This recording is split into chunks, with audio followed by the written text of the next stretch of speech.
আসসালামু আলাইকুম সুপ্রিয় দর্শক, সকলে কেমন আছেন অবশ্যই জানাবেন। আলহামদুলিল্লাহ, আমিও আপনাদের দোয়া এবং ভালোবাসায় অনেক বেশি ভালো আছি। তার সাথে আপনাদের সাথে কিছু কথা বলতে আসছি এই নিয়ে। দেখেন, এটা হলো জাদুকাটা নদী। এই নদী আমি পার হতে যাচ্ছি বাইক দিয়ে।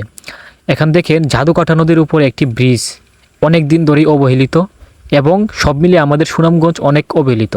আমাদের সুনামগঞ্জ যেভাবে অবহেলিত, কিন্তু আমাদের সুনামগঞ্জে সবচাইতে বেশি পর্যটন এলাকা। যে এলাকাগুলিতে আসলে পার হইতে হলে অবশ্যই এই জাদুঘরটা পার হইতে হবে। এই জাদুঘরটার উপরে একটি ব্রিজ, এই ব্রিজটি অনেক অবহেলিত। আমি দেখেন এই জন্য কথা বলতে আসছি, এই জাদুঘরটা পার হইতে হলে অবশ্যই একটি ব্রিজ দরকার। আর এই জাদুঘরটা পার হয়ে কিন্তু আমাদের বারেকটিলা, শিমুল বাগান, লাকমাচড়া, লালগাড় ঝর্ণা, টাঙ্গাওর হাউস সব কয়টা পর্যটক এলাকার মধ্যে কিন্তু এই জাদুকাটা নদী পার হয়ে যাইতে হয়। এই জাদুকাটা নদীর ব্রিজটা যদি হয়ে যেত, আমাদের পর্যটকদের আরও ভিড় বেড়ে যেত। এই সুনামগঞ্জ জেলায় সবচাইতে বেশি অবহেলিত। তার সাথে সুনামগঞ্জ জেলা সারা বাংলাদেশের চাইতেও এই সুনামগঞ্জ জেলায় নদী বেশি। এই নদীগুলির উপরে যদি আমাদের মেন যে নদীর উপরে যদি ব্রিজগুলি হয়ে যেত, তারপরে কিন্তু আমাদের পর্যটন কিন্তু অনেক বেশি বেড়ে যেত। পর্যটক যখন আপনার জেলার মধ্যে, দেশের মধ্যে বাড়বে, তখন কিন্তু আপনার উন্নত হবে বেশি।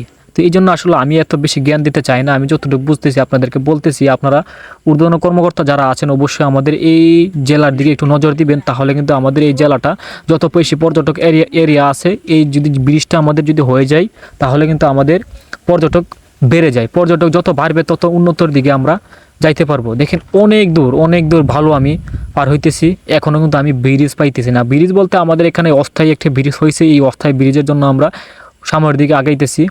আমরা আসলে অনেক কষ্ট এবং যন্ত্রণা ভোগ করতে হয় যদি আমরা এই নদীগুলি পার হইতে হয়। অনেক সময় দেখা গেছে পিড়ির সময়, ওঠার সময় অনেকজনে বাইক নিয়ে অ্যাক্সিডেন্ট করে ফেলে।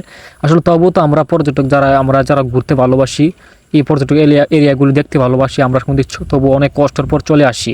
আমরা আসলে অনেক কষ্ট করে যাই, কিন্তু অনেকে তো কষ্ট করতে চায় না, তারা কিন্তু আসতে চাইবে না। এই অবস্থা দেখলে, এই পরিস্থিতি দেখলে আমরা দেখুন কত ভালো পার হয়ে আইতেছি। ভালোর মধ্যে গাড়ি চালানো অনেক রিস্ক। তো এই ভালোইগুলি যদি আসলে এই ব্রিজগুলি, একটা জাদুকাটা নদীর উপরে কিন্তু একটি ব্রিজ লটকে রয়েছে, কাজটা স্থগিত রয়েছে। এই কাজটা যদি হয়ে যেত, আমরা কিন্তু অনেক কষ্ট থেকে বাঁচে যেতাম। তো আসলে আপনাদেরকে কি বলবো, আপনারা যদি এই নদীর উপরে, এই নদীটির দিকে একটু তাকান, একটু সুনজর দেন, তাহলে কিন্তু আমরা অনেক উপকার পাইতাম।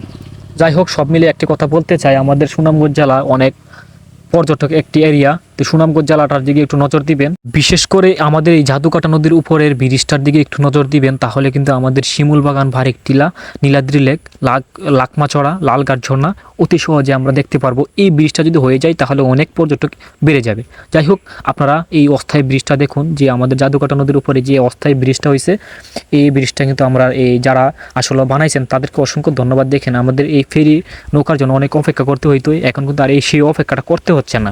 যাই হোক, এটা বেশি দিন যাবে না, মনে হয় 1-2 মাস আর কি এমন থাকবে, তারপর কিন্তু ভেঙে যাবে। তারপর পানির জোয়ার যখন বেড়ে যাবে, তখন কিন্তু এটা আর থাকবে না। যাই হোক, যা কয়দিনে আমরা আছি, অনেক ভালো লাগলো। এই ব্রিজটা দেখেন, ব্রিজটা কিন্তু অনেক সুন্দর হয়েছে।